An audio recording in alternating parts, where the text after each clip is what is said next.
Welcome back, everyone. It's Thor, and I know this is the moment you've all been waiting for and been asking for. I got it for you, the dual-wield, two-hander, Thunderclapper stamsorc build. I know you guys are getting hard to see this, so let's get right into the build without any further delay. Starting off with the namesake set, Thundercaller. We'll be running a sword and a mace, sharpened, and Nirnhone with a damage enchant and a shock glyph. This set gives penetration, damage, and you must do a fully charged heavy attack to get X amount of shock damage initially and X amount of shock damage in a liquid lightning form for 6 seconds. Scales off your highest offensive stat, and in the tooltip on the picture I'll put up, I think we got about 18,000 or so on the tooltip. Patron Greatsword, we chose Greatsword for more healing. Defending is a good trait. I had the rock sling around to make this one. And a lot of you have Nirnhone and Sharpened on yours. They're fine. It's not a deal breaker. Powered, Nirnhone, Defending, best way to go on this. You'll need to have this set active for your full burst. Then we'll be running Balorg's 2-piece. This gives damage, and it gives you X amount of physical and spell penetration and weapon and spell damage based on the amount of ultimate spent. So this gives your damage, your ult, way more. Boom, boom, boom, boom, baby. Alright, Deadlands. This is the next set we are running. 5 pieces of this, 4 on the body, 1 jewelry. Gives damage, stam damage. And again, like Thundercaller, off your heavy attack, although this one doesn't require you to do a fully heavy, you can do a medium weave. But we're just doing full heavies anyway because we want both sets to go off at the same time.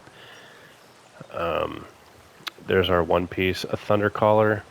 On the body, this is a 1 heavy, 5 medium, and 1 light 5-1-1 setup with 4 impenetrable and 3 well fitted, 3 Hekaijos, tri-stats on the head, chest, and legs, and stamina on all the small pieces.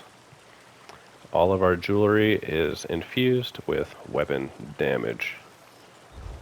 Okay, let's go over the character sheet real quick. I'll show another picture with it fully buffed up.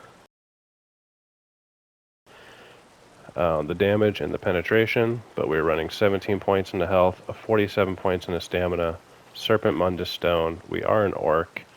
Our Tam Takeaway Broth or Lava Foot Lettuce Soup will do just fine. On the stamina recovery note, stamina recovery is pretty good. We got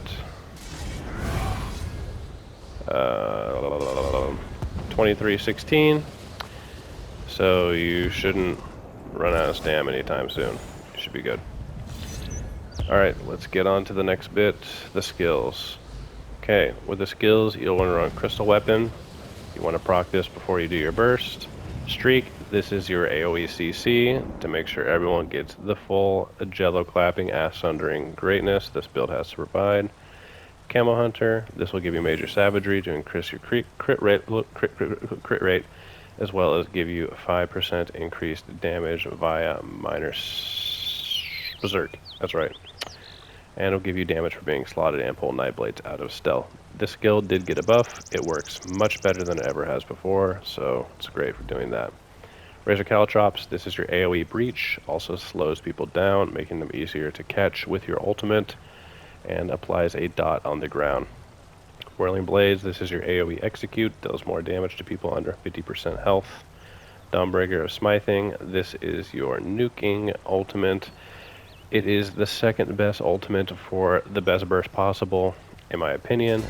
Atronach actually is the best. I will go into that a little bit later. But the back bar set, Dark Deal for sustain, Rally, this will proc your Vatran, as well as give you minor endurance, major brutality, and a burst heal. Vigor as your basic stamina class heal over time.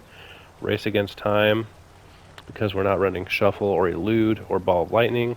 This will be our form of snare removal as well as on-demand major expedition, and will grant us minor force. So when we do crit, we get an extra 10% damage on top of that. So this is a really good choice. And Hurricane as stamsorc's basic armor, dot, and minor expedition bonus. Atronach will provide us with more stamina recovery for having it slotted on the back, as well as be our primary AoE nuking ultimate. So that is the skills, that is the gear. And on the potions note, we're not running any poisons, by the way. Tristat will be your go-to standard potion and immovable for when you have to make sure that you need to get your ult off. So if you're running into a really big group and there's dark convergences going off and there's AoE, CC, stuns, whatever it is, you'll need to get this to make sure you get in there and get your ult through. If you're fighting just a couple people, you're probably just better off with this. You'll need the extra magic sustain as we are running Race Against Time. The health is 28k, so it's pretty good for a 5-1-1 setup. 26.8k stam, and again we went over the stam recovery.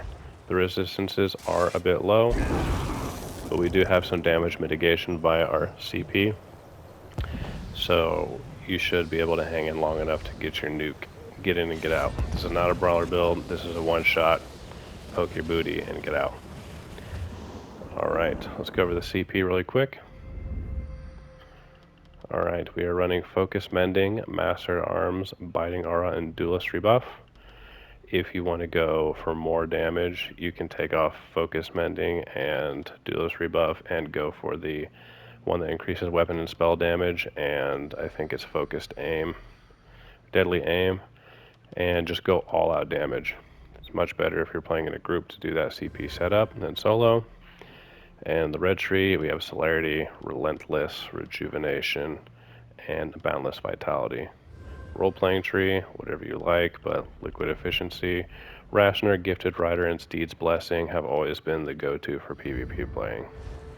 Alright, I put in some gameplay footage in the beginning and the end of this video to see those big juicy nukes clapping left and right. So I hope you guys enjoy the video. Thanks for watching. Thor out.